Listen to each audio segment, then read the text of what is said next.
भोजपुरी फिल्मन में वैसे तो सिनेमा घर में धमाल मचा के रख देले बान लोग।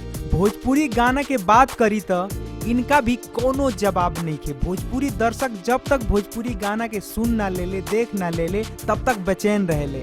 हम जाना तानी कि आप लोग ये सोचता नहीं जा कि हम भोजपुरी गाना के बारे में आप सबके काहे बतावता नहीं, काहे कि आज हम आपके भोजपुरी के एगो ऐसन गाना बतावे जा रहल बानी जौना कि ए साल के सबसे सुपर हिट गाना बाटे।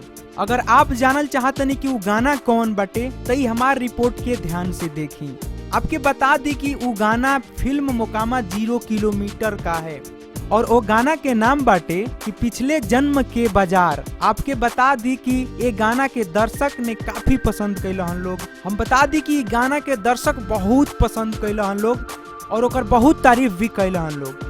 यूट्यूब पर जब ये गाना आइल तो दर्शक देखे खातिर 10 लाख से ज्यादा भी सब्सक्राइब कैल हन लोग। तो ऐसे ही भोजपुरी के तमाम खबर जाने खातिर सब्सक्राइब करी हमार भोजपुरिया न्यूज।